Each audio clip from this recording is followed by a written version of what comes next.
Okay. Tamatod pa, sumala sa Exodo Kapitulo 20, versikulo 3, kanto sa 5,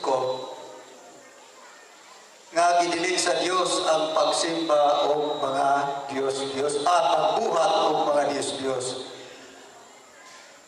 Kini, gipangutanan ako tungkol kay na nahisgutan mo ang larawan.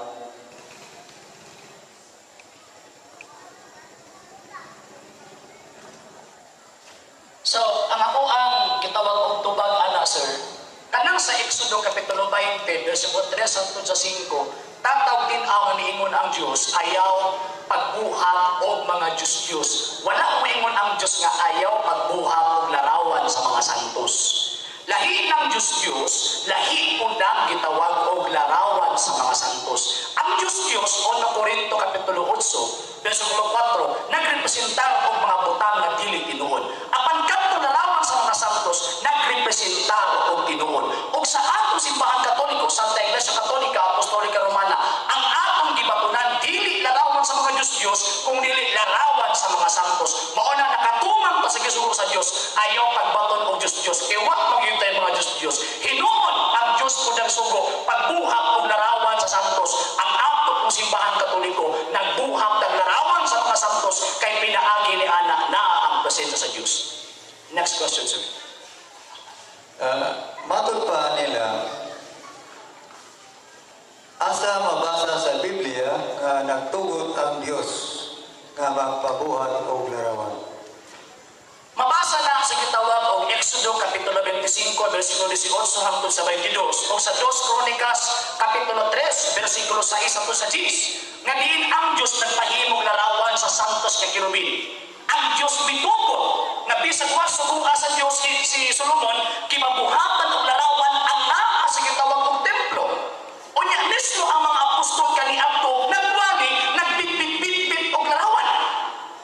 So mao ang kitang mga Katoliko kay kita man ang simbahan nga gitungkol ni Kristo ato kung awaton ang gibuhat sa mga apostol basta mutudlo na agyoy gitawag og bitbitong larawan. Unya kan naamon kay mga larawan kinaan na mga santos nato ikatong uban ato apo sila respetuhan kung ang pinasantos nila wala wa sila larawan. Next question. Sa hindi pa po nakapag-follow sa mga pages po natin, i-follow nyo po yung mga pages po natin, RJ Horolanciano II, TV Apolia Punto Argumento page, Kuya Apologies TV page, and RJ's Vlog 2022. And pwede rin po kayo mag-send po dyan ng Facebook stars. And also, sa ating po mga channels, sa hindi po nakapag-subscribe, i-subscribe po ninyo yung mga channels natin, The Lay Catholic, Apologies International Official, RJ Sano II TV, Kuya Apologies TV, and Barrio Kawayan Religious Forum. And pwede rin po kayo mag-send po dyan ng super sticker, super chats, and super thanks. And maraming salamat po sa mga kapatid at mga Katoliko na ulis pong tumutulong sa programa po natin. Maraming salamat po. Nang dahil po sa tulong at suporta po ninyo, ang programa pong ito, until now, andito pa rin po sa social media. And until now din po, nangangailangan pa rin po tayo sa tulong at suporta po ninyo dahil wala po kami magagawa rito mga sir, mga ma'am, kung wala po yung tulong at suporta po ninyo. Sa gusto pong tumulong, sa gusto pong sumuporta, pwede po ninyong ipadala ang tulong at suporta po ninyo sa pamamagitan po ng ating mga account numbers dyan po sa ating pong screen. And pwede nyo po kaming i-message sa ating pong page kung via remittance po yung papadala po ninyo. Maraming salamat po in advance.